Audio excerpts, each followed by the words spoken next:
नमस्कार, मी अक्षता खूप खूप स्वागत करते तुमचं स्पर्धालक्ष या आपल्या यूट्यूब चॅनलवर।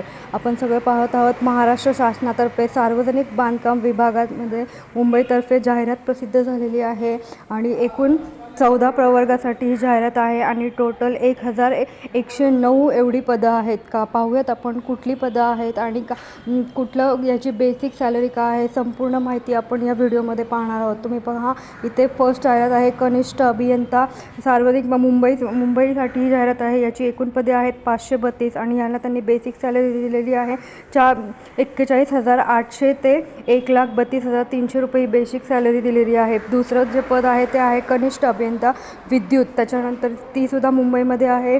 त्याचं त्यांनी बेसिक सॅलरी दिलेली आहे 41,800, म्हणजे जेवढी पहिली सॅलरी होती तेवढीच सॅलरी त्यांनी इथे दिलेली आहे। एकूण पदं आहेत 55। त्याच्यानंतर तिसरं जे पद आहे कनिष्ठ वस्तुशास्त्रज्ञ, ती सुद्धा मंत्रालयात आहे मुंबईमध्ये। त्याचंसुद्धा बेसिक सॅलरी आहे 41,800 पासून सुरुवात आहे। एकूण त्याची मुंबईमध्ये 5 पदं आहेत। त्याच्यानंतर चौथं जे पद आहे स्थापत्य अभियांत्रिकी सहाय्यक, ते सुद्धा मुंबईमध्ये पद आहे। त्याची बेसिक सॅलरी त्यांनी इथे 25,500 पासून सुरुवात दिलेली आहे। त्याची एकूण जागा आहे 1,378 जागा एकूण त्यांनी इथे दिलेल्या आहेत। त्याच्यानंतर पुढचं जे पद आहे लघुलेखक उच्च श्रेणी बट ग अराजपत्रित, त्या ज्या जागा आहेत ती मुंबईमध्ये त्यांनी 2 जागा त्यांनी दिलेल्या आहेत। औरंगाबादमध्ये त्यांनी इकडे दिलेल्या आहेत 1 जागा आहे। त्याच्यानंतर नांदेडमध्ये त्याच्या 1 जागा आहे। त्याच्यानंतर अमरावतीमध्ये 2 जागा आहेत। नागपूरमध्ये त्याची 1 जागा आहे। त्याच्यानंतर 6वं जे पद आहे ते लघुलेखक निम्न श्रेणीचं पद आहे, ते नागपूरमध्ये आहे। त्याचं त्यांनी इथे बेसिक सॅलरी दिलेली आहे 41,800 पासून त्यांनी इथे सुरुवात दिलेली आहे आणि नागपूरमध्ये याची 1 जागा आहे। त्याच्यानंतर नांदेडमध्ये त्याची जागा आहे 1 जागा आहे।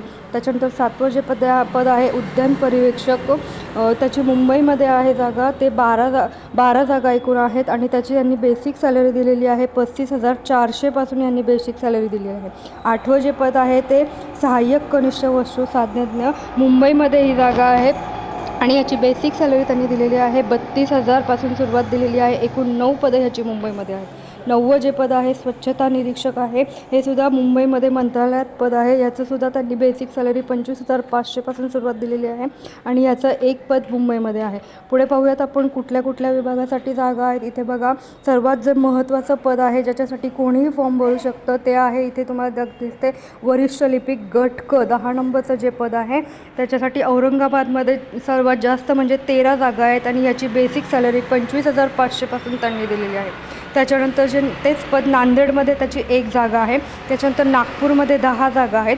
पुणे या विभागात 2 जागा आहेत आणि नांदेड विभागात 1 जागा आहे। त्याच्यानंतर 11वं जे पद आहे प्रयोगशाळा सहाय्यक, याची बेसिक सॅलरी त्यांनी दिलेली आहे 21,700 आणि याच्यामध्ये तुम्ही पाहू शकता मुंबईसाठी 1 जागा आहे, पुण्यासाठी 1 जागा आहे, औरंगाबादसाठी 2 जागा आहे आणि नागपूरसाठी 1 जागा आहे। त्याच्यानंतर वाहक चालक हे जे पद आहे याच्यासाठी फक्त आणि फक्त 10वी पास हे एवढं एज्युकेशन लागणार आहे आणि सोबतच तुम्हाला वाहन चालण्याचा परवाना म्हणजेच ड्रायव्हिंग लायसन तुम्हाला इथे लागणार आहे आणि याच्यासाठी त्यांनी तुम्हाला बेसिक सॅलरी दिलेली आहे 19,900 आणि याची नांदेडमध्ये 2 जागा आहेत। त्याच्यानंतर स्वच्छक म्हणजे त्याची मुंबईमध्ये जागा आहेत 32 आणि त्याला शिक्षण लागणार आहे 7वी पासपेक्षा जास्त, म्हणजे 7वी पासचं सर्टिफिकेट किंवा 8वीमध्ये गेलेलं असेल तर ते सुद्धा यासाठी स्वच्छक या पदासाठी लागू शकतं।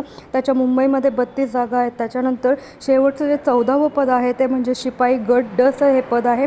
याच्यासाठी बघा, इथे त्यांनी सॅलरी दिलेली आहे बेसिक सॅलरी 15,000 पासून दिलेली आहे आणि याच्या मुंबईमध्ये जागा आहेत 18, पुण्यामध्ये सुद्धा याच्या जागा आहेत 3, त्याच्यानंतर नाशिकमध्ये जागा आहेत, त्याच्यानंतर इथे नांदेडमध्ये त्यांनी जागा दिलेल्या आहेत, अमरावतीमध्ये 2 आहेत, नागपूरमध्ये 4 आहेत आणि मुंबईमध्ये 1 जागा आहे। तर अशा प्रकारे या बांधकाम विभागाची जाहिरात नुकतीच प्रसिद्ध झालेली आहे आणि पाहूयात याची फॉर्म भरायची तारीख कधीपर्यंत आहे। आपण संपूर्ण माहिती या ठिकाणी पाहणार आहोत। इथे बघा, वयोमर्यादासुद्धा आपण इथे पाहणार आहोत। इथे वयोमर्यादा त्यांनी दिलेली आहे, म्हणजे कमीत कमी 18 वर्ष आणि जास्तीत जास्त 45 वर्ष यांनी तिथे वयोमर्यादा दिलेली आहे आणि त्याच्यानंतर पुढे पाहूयात आपण याचं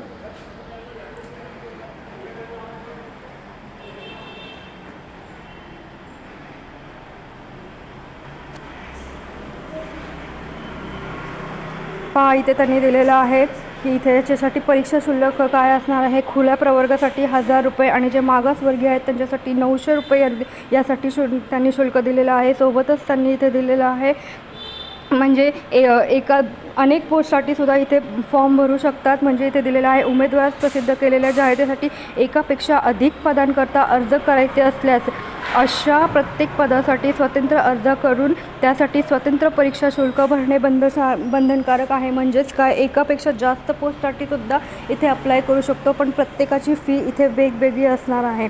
आणि इथे जी साईट आहे ती त्यांनी इथे दिलेली आहे mahapwd.gov.in या साईटवर जाऊन हा फॉर्म भरायचा आहे. आणि आजपासूनच म्हणजे 16/10/2023 पासून सुरुवात होणार आहे फॉर्म भरायला. आणि फॉर्म भरायची लास्ट तारीख असणार आहे 6/11/2023 पर्यंत. म्हणजे पुढच्या महिन्यात 6 तारखेपर्यंत तुम्ही हा फॉर्म भरू शकता. अशा प्रकारची आत्ता सध्या नवीन जाहिरात प्रसिद्ध झालेली आहे बांधकाम विभागाकडून, ज्याच्यामध्ये 16 प्रवर्गामध्ये 2109 पदं आहेत. तर आजपासून फॉर्म भरायला सुरुवात झालेली आहे. तर तुम्ही फॉर्म भरू शकता. सोबतच टेलिग्राम चॅनललासुद्धा माझ्या जॉईन करू शकता आणि सोबतच चॅनलला अजूनही सबस्क्राईब केलं नसेल तर सबस्क्राईब करा. धन्यवाद.